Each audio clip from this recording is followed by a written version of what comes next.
Shalom, apa kabar semuanya? Siapa yang percaya kita ini sedang berada di dalam sebuah musim yang sangat unik dalam kehidupan kita? Siapa percaya, saudara? Ya, kebanyakan dari kita mungkin ini sebuah once in a lifetime experience. Kita belum pernah ngalamin sesuatu seperti ini. Dan mungkin di antara saudara yang hadir di tempat ini, ada yang mungkin Tuhan izinkan untuk ngalamin proses-proses yang sangat berat melewati musim ini. Tapi saya mau bilang gini, saudara ya, ada sebuah pepatah kuno tuh yang bilang seperti ini. Hidup yang tidak pernah direnungkan adalah hidup yang tidak layak dihidupi. Artinya itu gini, saudara. Artinya tidak peduli seberapa berat atau seberapa besar proses yang kita alami, itu tidak akan bisa merubah hidup kita kalau kita ini gagal merenungkannya. Jadi yang merubah hidup kita itu bukan cuma sekedar proses yang kita alami, tapi proses yang berhasil kita renungkan. Saudara bisa mengerti ini ya. C.S. Lewis pernah bilang seperti ini ya, every grief must be observed. Setiap penderitaan itu harus diamati. Kenapa saudara? Karena kita percaya gini saudara, bahwa Allah kita itu turut bekerja di dalam segala sesuatu. Di dalam segala sesuatu. Untuk mendatangkan kebaikan bagi kita yang mengasihi dia dan terpanggil sesuai dengan rencananya. Jadi kalau kita percaya ini, even in the darkest hours sekalipun, bahkan di dalam situasi yang mungkin tidak nyaman atau tidak enak sekalipun, berat sekalipun, kita percaya bahwa Tuhan itu sedang mengerjakan sesuatu yang baik. Amin, saudara. Ya, dan setiap proses dan penderitaan yang kita alami itu kita harus bisa amati, kita harus bisa dapat sebuah perenungan yang dalam, kita harus bisa dapat sebuah pembelajaran. Sehingga saya percaya apa saudara, saya percaya kita keluar dari musim ini, ya, kita keluar dari musim ini, ada hal-hal yang Tuhan itu rubahkan dalam kehidupan kita. Kalau kita percaya ini the year of reproduction gitu ya, kita harus tahu bahwa setiap kebangkitan itu harus dimulai dari kematian. Jadi mungkin ada hal-hal yang memang harus mati di dalam hidup kita. Supaya Tuhan itu bisa bangkitkan hal-hal yang baru dalam hidup kita. Atau mungkin memang ada jalan-jalan yang Tuhan itu sedang luruskan. Gitu ya. Kita kalau baca firman Tuhan ya, kita selalu bisa melihat bahwa kadang lewat penderitaan dan proses yang berat itu, kita tuh bisa mendapatkan sebuah pengalaman yang sangat berharga. Kita bisa mungkin dapat sebuah tipping point. Sebuah pengalaman pribadi yang sangat berharga bersama dengan Tuhan. Percayalah saudara, bersama-sama dengan Tuhan tidak ada satu penderitaan pun itu yang bisa terbuang dengan sia-sia. Saudara bisa mengerti ini ya, menerima ini. Jadi harapan saya kita melewati musim ini ya, kita terus lihat kepada salib. Ingatkan diri kita bahwa Tuhan itu adalah seorang Bapa yang mengasihi kita, yang kadang menghajar dan mendidik kita. Ya, lalu dapatkan sebuah perenungan-perenungan yang berharga. Perenungan-perenungan yang berharga bersama dengan Tuhan, pengalaman-pengalaman pribadi bersama Tuhan. Dan biarkan Tuhan itu ya memproses kita, meluruskan kita, mengkalibrasi hati kita. Atau mungkin menata ulang hidup kita lewat proses ini. Amin saudara. Nah hari ini saya akan ajak saudara untuk kita merenungkan sebuah firman Tuhan yang simple. Ya, karena saya cuma dikasih waktu 20 menit, 25 menit ya. Saya minta saudara semua berdoa syafaat buat saya supaya saya bisa menyelesaikan ini semua dalam waktu 25 menit. Oke, harapan saya ini ayat ini bisa membantu saudara untuk mendapatkan perenungan-perenungan yang dalam melewati musim ini. Kenapa? Karena saya pengen buka dengan sebuah quote dari Timothy Keller. Tim Keller pernah bilang seperti ini ya, kita berubah bukan dengan bertobat lebih sering. Kita berubah dengan bertobat lebih dalam. Saudara bisa mengerti ini? Ya, kalau orang itu jatuh dalam satu masalah lalu aduh aku kok jatuh lagi ya, aku jatuh lagi ya. Dia bertobat dengan sering 1000 kali pun itu nggak akan bisa merubah hidup kita. Ya, yang merubah hidup kita adalah saat kita bertobat dengan dalam. Nah, kadang pertobatan yang dalam itu butuh pengalaman-pengalaman dan perenungan yang dalam. Nah, harapan saya apa yang saya sharingkan hari ini bisa menjadi sebuah bahan perenungan buat kita melewati musim yang unik ini bersama dengan Tuhan. Kita sama-sama buka di Amsal 3 ayat 9 sampai 12. Amsal 3 ayat 9 sampai 12. Firman Tuhan berkata seperti ini. Muliakanlah Tuhan dengan hartamu dan dengan hasil pertama dari segala penghasilanmu. Maka lumbung-lumbungmu akan diisi penuh sampai melimpah-limpah. Dan bejana pemerahanmu akan meluap dengan air buah anggurnya. Hai anakku, janganlah engkau menolak didikan Tuhan. Dan janganlah engkau bosan akan peringatannya. Karena Tuhan memberi ajaran kepada yang dikasihinya. Seperti seorang ayah kepada anak yang disayangi. Nah, ayat yang kita baca ini, Amsal 3 ayat 9 sampai 12 ini ya, ini adalah bagian dari sebuah Amsal yang sangat populer. Gitu ya. Kalau saudara baca Amsal 3 dari ayat 1, ya firman Tuhan itu memberikan kepada kita nasihat. Untuk kita ini menyimpan semua ajaran-ajaran Tuhan itu di dalam hati kita. Kalau saudara ingat itu ya. Kalungkanlah itu di lehermu, simpanlah itu di hatimu. Supaya lurus jalanmu. Gitu ya, supaya baik hidupmu. Lalu di ayat kelima itu ada sebuah ayat yang populer banget sampai ada lagunya. Yaitu seperti ini ayatnya bunyinya. Percayalah kepada Tuhan dengan segenap hatimu dan janganlah engkau bersandar kepada pengertianmu sendiri. Ya, lalu terus itu, nah sampai terus itu berakhir di ayat yang kita baca ini. Ya, di ayat yang barusan kita baca ini. Nah kalau saudara itu lihat, ya ayat yang barusan kita baca ini kayak ada sebuah perubahan mood yang drastis. Gitu ya, kalau saudara itu nonton ini seperti kayak saudara sedang menonton sebuah scene percintaan, tiba-tiba langsung scene-nya itu berubah jadi scene action, saudara. Ya, saudara lihat ayat 9-10 itu berbicara konteksnya tentang muliakanlah Tuhan dengan hartamu, dengan hasil pertama dari segala penghasilanmu. Maka lumbung-lumbungmu akan diisi penuh sampai melimpah-limpah. Dan bejana pemerahanmu akan meluap dengan air buah anggurnya. Lalu tiba-tiba ayat 11 itu seakan-akan mood-nya itu langsung berubah. Konteksnya itu langsung berubah. Langsung berkata seperti ini, hai anakku, janganlah engkau menolak didikan Tuhan dan janganlah engkau bosan akan peringatannya. Karena Tuhan memberi ajaran kepada yang dikasihinya, seperti seorang ayah kepada anak yang disayanginya. Nah kenapa? Why the sudden change? Kenapa kok tiba-tiba ayatnya itu seakan-akan kayak bipolar gitu saudara ya, tiba-tiba seakan-akan berubah drastis. Nah yang pertama adalah ini saudara, kita ini mesti tahu bahwa kita harus melihat kasih Tuhan di dalam kehidupan kita dengan dua mata sisi ini. Saudara nggak bisa melihat kasih Tuhan, kebaikan Tuhan, itu cuma dengan ayat 9 dan 10. Saudara nggak bisa itu. Jadi yes, Tuhan itu baik. Tuhan mengasihi kita, caranya gimana? Dengan memberkati kita. Dengan kadang menjawab doa kita. Dengan kadang membuat pekerjaan-pekerjaan kita berhasil. Dengan kadang memberkati usaha kita. Yes, itu adalah bentuk kasih dan kebaikan Tuhan. Tapi di sini sang penulis Amsal mengingatkan kepada kita bahwa ada ayat 11 dan 12. Sisi lain dari mata koin ini yang juga harus kita lihat sebagai bentuk kasih dan kebaikan Tuhan. Yaitu apa? Hajaran dan didikan Tuhan dalam kehidupan kita. Bahwa kadang Tuhan itu bukan cuma sekedar membuat apapun yang kita lakukan berhasil. Tapi kadang Tuhan itu mendisiplin kita. Menghajar kita. Mendidik kita. Dan saudara harus tahu bahwa disiplin, hajaran, dan didikan itu seringkali melibatkan rasa sakit. Saya bisa lihat di sini ya. Nah kalau kita gagal untuk melihat kasih Tuhan atau kebaikan Tuhan dengan dua sisi ini, maka kita keliru. Nah lalu yang kedua, poin yang kedua, nah ini yang saya akan tekankan dan saya akan bahas di sharing saya hari ini. Dua hal ini tuh kalau saudara perhatikan, itu adalah dua tes atau ujian utama di dalam hidup ini. Dua tes ujian utama dalam hidup ini yang menunjukkan kepada kita siapa kita sebenarnya.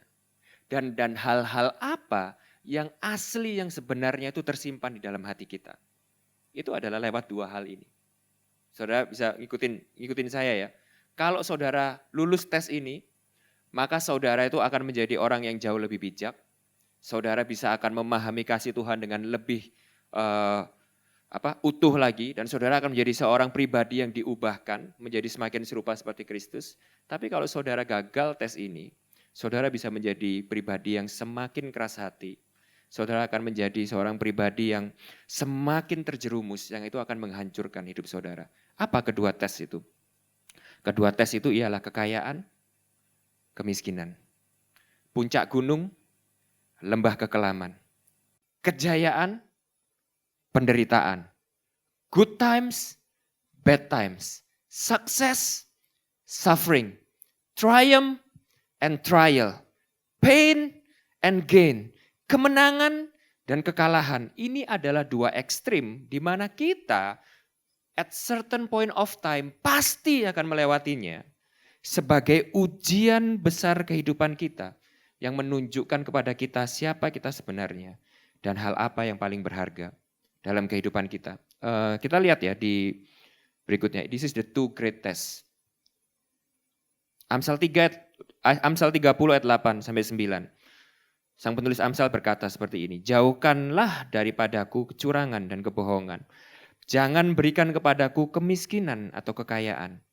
Biarkanlah aku menikmati makanan yang menjadi bagianku. Ayat 9, baca sama-sama. 1, 2, 3.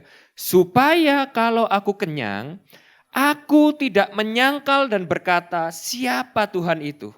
Atau kalau aku miskin, aku mencuri dan mencemarkan nama Allahku. Saudara bisa lihat ini ya. Saudara bisa lihat ini ya. Di puncak gunung akan terbukti kita siapa sebenarnya. Dan apa yang kita kejar selama ini. Di dalam ujian dan penderitaan akan terbukti hal-hal yang sebenarnya paling kita andalkan. Dan harapkan di dalam hati kita. Nah, saya akan mulai dengan sebuah ilustrasi. Saudara pernah mencoba untuk cari tikus di rumah saudara enggak? Misalnya suatu hari saudara ke dapur gitu ya. Lalu saudara ngelihat bungkus Indomie saudara kok mulai bolong-bolong ya gitu. Lalu kalau saudara itu nyimpen makanan, loh ini kok mulai ada, ini kayaknya gigitan tikus ini. Lalu bungkus beras itu mulai bolong-bolong, bungkus gula mesti bolong-bolong. Lalu saudara itu curiga bahwa di dapur saudara ada tikus. Tapi saudara itu tungguin selama dari pagi sampai siang, tikusnya nggak kelihatan. Setuju saudara? Nah sekarang caranya, bagaimana caranya supaya kita ini bisa membuktikan dan tahu benar bahwa di dapur kita itu ada tikus. Gimana caranya saudara? Ada yang tahu di sini caranya? Kira-kira bisa nggak saudara itu lakukan dengan ini ya? Saya rasa di dapur saya ini ada tikus. Maka saya ini harus cek, saya ini harus lihat ke dapur saya dan saya harus panggil tikus itu keluar. Lalu yang saudara lakukan adalah seperti ini. Saudara masuk ke dapur saudara, saudara nyalakan lampu saudara itu dengan santai, lalu saudara itu teriak, tikus keluar, tikus keluar, tunjukkan dirimu, aku tahu kamu di sana, ayo keluar. Kira-kira tikusnya kelihatan gak saudara? Halo? Gak bisa tentu ya. Gimana caranya saudara mau nangkep tikusnya itu? Saudara itu harus diam-diam, saudara itu taruh jebakan di situ, benar nggak saudara? Lalu saudara itu matikan lampunya, lalu kira-kira sampai malam waktu semua sudah gelap, nggak ada kehidupan, nggak ada orang, semua sudah tidur. Lalu saudara itu harus mengendap-endap sembunyi-sembunyi masuk ke dapur saudara. Lalu dengan tiba-tiba saudara nyalakan lampunya, jebret. Lalu saudara akan lihat itu tikusnya semua kabur sembunyi. Setuju saudara? Nah sama halnya di dalam kehidupan kita. Saudara mesti tahu bahwa dalam kehidupan kita ini, ya, siapa kita sebenarnya dan hal apa yang sebenarnya itu ada di dalam hati kita, itu seringkali nggak bisa kita ini expose atau kita ini buka dengan sengaja. Nggak bisa, saudara. Saudara kita ini sulit seperti ini ya, bilang gini, aku harus introspeksi diri. Aku kini kira-kira adalah orang yang sombong nggak ya? Aku nih kira-kira adalah orang yang serakah nggak ya? Lalu saudara mulai bilang di komsel saudara, oh hari ini aku menyadari bahwa aku ini masih sombong, aku ini penuh dengan kesombongan. Aduh mohon ampuni, aku ini masih orang sombong. Saat saudara ngomong gitu pun tanpa saudara sadar, itu pun terbungkus dengan kesombongan. Bahwa saudara itu ngaku ke orang lain bahwa saudara itu orang sombong. Saudara bisa ngerti maksud saya ini? Seringkali di dalam diri kita, di dalam kehidupan kita, siapa kita sebenarnya, dan hal-hal apa yang utama di dalam hati kita itu terekspos secara tiba-tiba lewat saat dua hal ini terjadi di dalam kehidupan kita. Dua ujian kehidupan ini seringkali mengekspos hal-hal yang tidak bisa kita lihat di dalam hati kita saat semua itu berjalan normal. Kita tidak bisa secara sengaja mengevaluasi dan mengintrospeksi hati kita. Yang bisa kita lakukan adalah ini. Melihat bagaimana kita bereaksi saat kedua hal ini terjadi. Dan melihat bagaimana kedua hal ini mereveal the real us. And the things hidden in our heart. Saudara bisa mengerti ya? Maksud saya sampai di sini bisa mengikuti? Apa sih hal-hal yang tersembunyi di dalam hati kita? Apa sih hal-hal yang tiba-tiba terekspos saat kedua tes ini terjadi di dalam kehidupan kita? Yaitu hal-hal yang sebenarnya paling kita anggap berharga. Hal-hal yang paling kita andalkan. Hal-hal yang paling kita harapkan. Dan sebenarnya adalah hal-hal yang memiliki tempat utama di dalam hati kita. Nah, saya akan mulai dengan ini ya. Saya akan bahas ini, berhala. Apa sih itu berhala? Berhala itu kalau zaman dulu adalah bentuknya itu patung, batu, lembu emas. Tapi saya kasih tahu kepada saudara hari ini, berhala modern tidak tampil di dalam bentuk patung, batu, atau lembu emas. Berhala modern saat ini tampil dalam bentuk apa? Uang, orang, kasih sayang, penerimaan orang lain, kesuksesan, pengakuan, segala sesuatu yang begitu kita dambakan dan harapkan dan kita taruh di posisi utama di dalam hati kita, menggantikan posisi Tuhan. Berhala adalah segala sesuatu yang mengambil tempat utama sebagai yang paling berharga, menggantikan Tuhan di dalam hati kita. Dan kita ini mesti tahu, saudara. Kita mesti tahu, seringkali saat dua tes itu terjadi di dalam kehidupan kita, sebenarnya yang Tuhan reveal itu adalah siapa yang memegang posisi utama di dalam hati kita. Kenapa bisa orang itu mengalami kebangkrutan itu bisa bunuh diri? Kenapa ada orang itu yang putus cinta bisa bunuh diri, saudara? Kenapa ada orang itu yang mengalami proses pandemi seperti ini itu begitu diteror dengan ketakutan dan kekhawatiran? Kenapa? Atau kenapa kok bisa ada orang setelah mengalami kesuksesan luar biasa, tadinya begitu setia melayani Tuhan, lalu tiba-tiba setelah mendapatkan semua yang dia mau, tiba-tiba bye-bye Tuhan. Dia nggak kelihatan lagi di gereja. Kenapa kok bisa tiba-tiba ada orang yang mungkin begitu dapat pasangan hidup, langsung tiba-tiba dunia jadi milik berdua. Tiba-tiba lupa dengan segalanya. Kenapa? Karena semuanya itu sebenarnya cuma menunjukkan kepada kita apa yang menjadi hal yang paling berharga di dalam hati kita. Nah, kita ini mesti tahu seperti ini, saudara, bahwa esensi utama dari dosa dan penyebab segala masalah di dalam kehidupan kita adalah ada sebuah Allah palsu di situ. Ada sebuah berhala palsu yang kita taruh di dalam posisinya Tuhan, yang sebenarnya berhala itu tidak bisa melakukan apa yang kita harapkan daripada dia.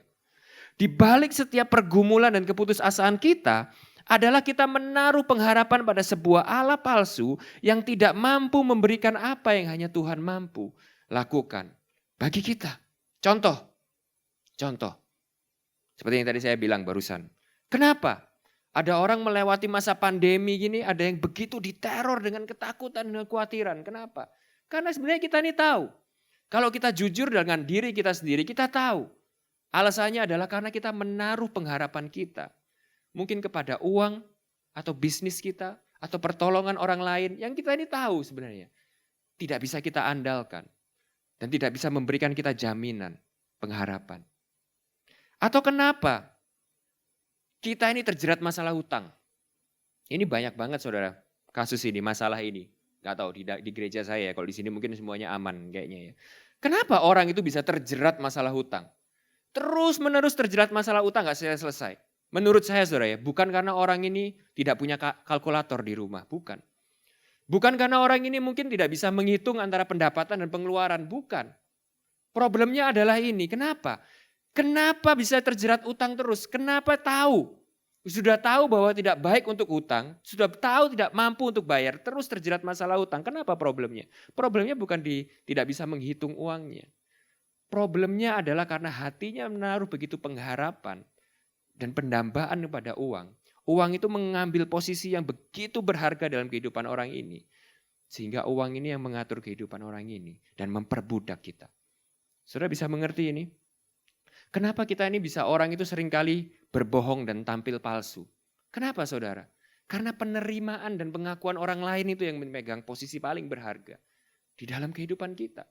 Kenapa bisa ada orang itu yang bisa zaman sekarang ya, di dunianya anak muda saudara ya, bisa sampai orang aslinya sama Instagramnya itu berbeda palsu.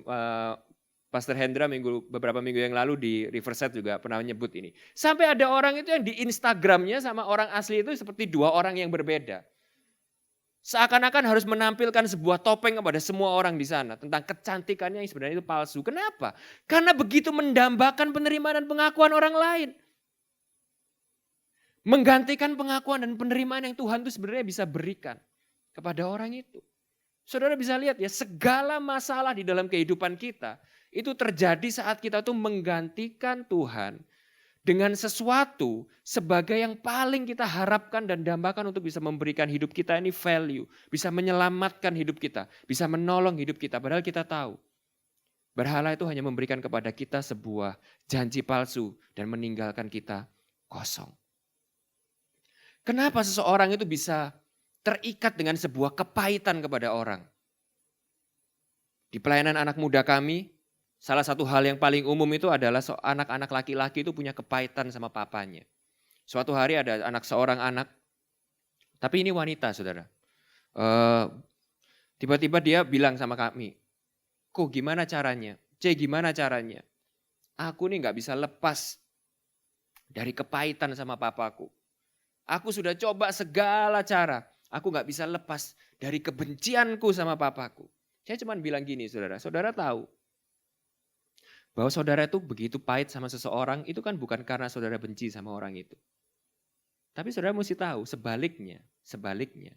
Justru karena saudara itu begitu mencintai orang itu, begitu menaruh pengharapan pada orang itu. Begitu saudara itu mengharapkan orang itu lebih daripada seharusnya. Oleh karena itu saudara kecewa. Oleh karena itu saudara begitu pahit sama orang itu. Jadi kalau saudara mau sembuh dari kepahitan terhadap orang tua saudara, hal yang pertama yang harus saudara lakukan tuh saudara harus shift pengharapan saudara. Sesuatu yang saudara tuh expect-kan begitu rupa pada papa atau mama saudara itu. Kepada Tuhan, kenapa? Karena hanya Tuhan yang bisa memenuhi semua ekspektasi itu. Tidak ada satu orang pun yang bisa memberikan kepada kita tuh semua apa yang jiwa kita ini benar-benar dambakan dan harapkan. Saudara bisa ngerti? Ini ya, saudara bisa mengerti ini.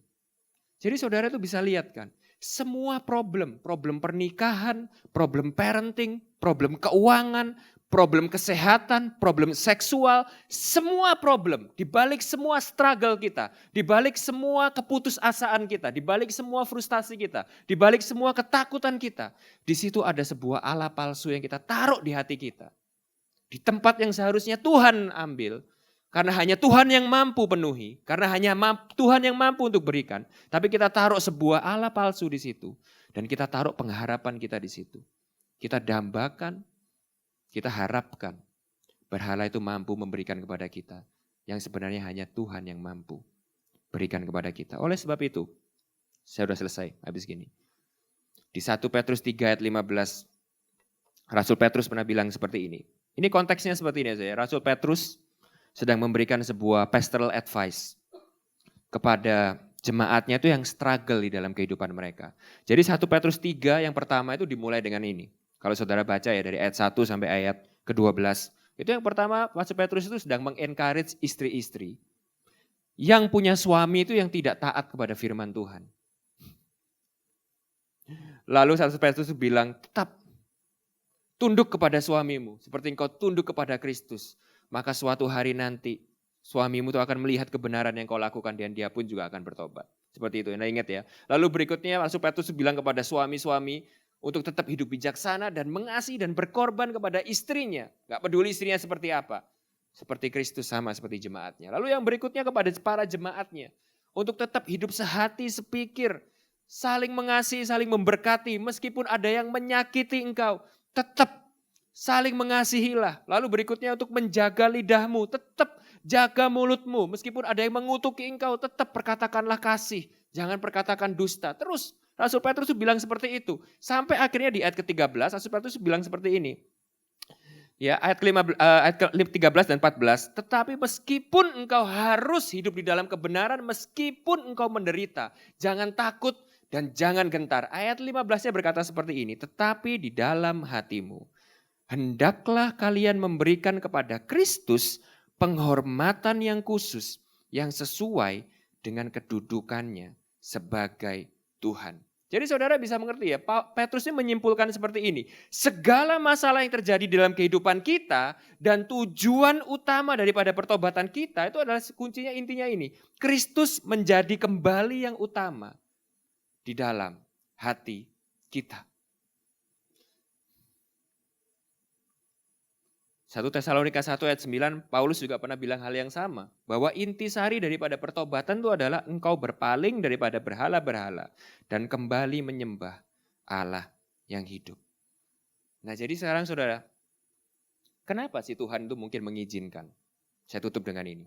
Kenapa sih mungkin Tuhan itu mengizinkan? Ada beberapa di antara kita yang lewat musim yang unik ini mengalami proses yang mungkin sangat berat.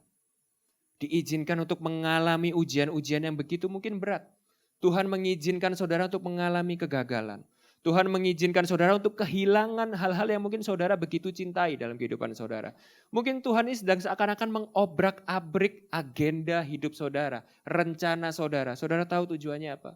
Tujuannya cuma ini, supaya Kristus kembali mengambil posisi sebagai yang utama, sebagai Tuhan di dalam hidup kita.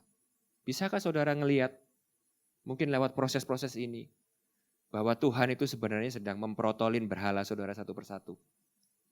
Bisakah kita melihat mungkin lewat proses yang begitu berat yang Tuhan izinkan ini, sebenarnya Tuhan itu ingin menyelamatkan kita. Ingin menyelamatkan kita. Karena selama ini kita begitu dibelenggu, kita begitu diperbudak, dan kita menaruh pengharapan yang kosong kepada hal-hal yang sebenarnya nggak bisa menyelamatkan kita. So what should we do? What should we do? Ini conclusionnya saudara. Conclusionnya. Apa yang mesti kita ingat? Nomor 1, di dalam kekayaan. Rendahkan dirimu. Dan akui bahwa segala sesuatu berasal dari Tuhan. Dan untuk kemuliaannya sendiri. Di mana tanpa Kristus, sebenarnya satu-satunya hal yang layak kita dapatkan sebagai manusia berdosa adalah kebinasaan. Jadi maksudnya gini saudara, kalau saudara hari-hari ini masih mengalami kekayaan, masih mengalami kejayaan, Tuhan masih memberikan segala berkat dan segala kesuksesan buat saudara, humble yourself. Ingat bahwa semuanya itu dari Tuhan dan untuk Tuhan. Ingat bahwa semuanya itu punya Tuhan. Bahwa kita ini kalau tanpa Kristus, kita ini sebenarnya yang kita layak untuk dapatkan hanyalah kebinasaan. Nah, saya ingin berbicara kepada grup yang nomor 2. Di dalam penderitaan. Kalau ada di antara kita, mungkin saudara seperti saya juga. 1 tahun belakangan ini diizinkan untuk mengalami proses-proses yang kadang saya itu berdoa kepada Tuhan. Tuhan berikan aku hikmat, berikan aku hati ini yang terus berpegang teguh kepada Engkau. Percaya untuk apa yang Engkau kerjakan. Ingatkan dirimu terus-menerus dengan Injil. Bahwa lewat salib Kristus, Tuhan menunjukkan betapa Dia mengasihi kita. Dan betapa seriusnya Dia dalam menyelamatkan kita dari berhala-berhala yang memikat hati kita. Paul Tripp pernah bilang seperti ini. Kita suka lupa bahwa tujuan utama Tuhan itu bukan merubah situasi atau hubungan kita. Tapi tujuan utama Tuhan adalah untuk merubah kita lewat situasi apapun yang kita hadapi hari ini. Supaya kita bisa menjadi kudus. Jadi secara spesifik, saya ingin mengencourage kita semua yang mungkin saat ini diizinkan untuk melewati proses-proses yang berat. Bisakah kita melihat Tuhan sebagai seorang Bapa yang baik, yang sedang mendidik dan menghajar kita untuk menyelamatkan kita? Atau mungkin lewat hal-hal yang lewat proses berat yang Tuhan izinkan terjadi dalam kehidupan ini. Adakah mungkin hal-hal di dalam hati kita yang Tuhan itu sedang tunjukkan kepada kita untuk Dia itu bereskan dan luruskan? Ada mungkin berhala-berhala palsu yang Tuhan itu expose, yang Tuhan itu tunjukkan kepada kita lewat segala sesuatu yang kita alami hari-hari ini. Saudara mesti tahu bahwa di setiap kematian itu ada kebangkitan. Mungkinkah Tuhan mengizinkan semua hal ini? Karena apa? Karena harus ada berhala-berhala yang mati di dalam kehidupan kita. Supaya Tuhan itu bisa membangkitkan hal-hal baru di dalam hidup kita. Terakhir. Ini quote yang tadi saya buka dengan ini. Saya tutup lagi dengan ini. Kita berubah bukan dengan bertobat lebih sering. Kita berubah dengan bertobat lebih dalam. Lewat proses ini, lewat musim yang unik ini. Sekali lagi saya encourage saudara, untuk kita semua bisa mempunyai pengalaman-pengalaman dan perenungan-perenungan yang berharga bersama dengan Tuhan. Supaya kita bisa mengalami sebuah pertobatan yang dalam, yang mungkin Tuhan itu mau bereskan di dalam kehidupan kita. Tuhan Yesus berkati. Mari kita berdoa.